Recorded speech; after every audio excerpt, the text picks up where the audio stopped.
আর ভালোবাসা দেখেন কতটা মনের টান, সবাই চলে আসছে আমাদের দেখার জন্য। গাইস দেখেন ভিডিওই দেখি। আমাদের ভিডিও দেখে, দেখো দেখো ওদিকে দেখো দেখো। তো সবাই কিন্তু অনেক খুশি।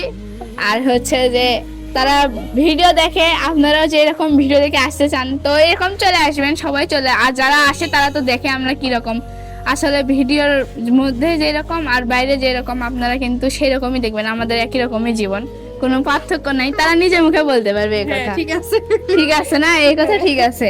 তো যারা এখনো দ্বিধার মধ্যে আছেন যে আসবেন আসবেন কবে আসবেন, তো আসেন, ঘুরে যান। এখন ঈদের সময়, এখন ঘোরাঘুরি, তো ঘুরে যান আপনারাও। ঈদের দাওয়াতটা এইভাবে আমাদের বাড়িতে নিয়ে নেন সবাই। জুনিয়র থেকে খুশি হচ্ছ? হ্যাঁ। অনেকেই বলে গাড়ি দিয়ে গেলে রাস্তাঘাটে জিনি আপু করে চিল্লে ওটা সবাই। তো যেহেতু আমি এই বয়সে, তো আমার অনেক ছোট ছোট আপু আছে, ফলোয়ার্স আছে, তারা এই যে এই বয়সে আছে, আমার সমান আছে, তো হয়তো আমার থেকে একটু বড় আছে, তারা কিন্তু আমাকে ফলো করে অনেকেই। তারা চায় আমার মতো কিছুটা হতে। তো এই জন্য আমি এইভাবে জীবন যেটা আমার ভালো লাগে এইভাবেই চলি, যেন তারাও ঠিক আমার মতো করেই সবাইকে ভালোবাসতে পারে, বাবা মাকে আপন করে নিতে পারে।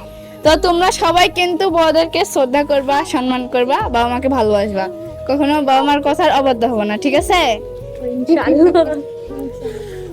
আচ্ছা, তোমাদের সবার জন্য দোয়া থাকলা, ভালোবাসা থাকলা। ঈদের পরে বাড়িতে আসছা, তো ঈদের দাওয়াতটা একবার খেয়ে যাও, ঠিক আছে?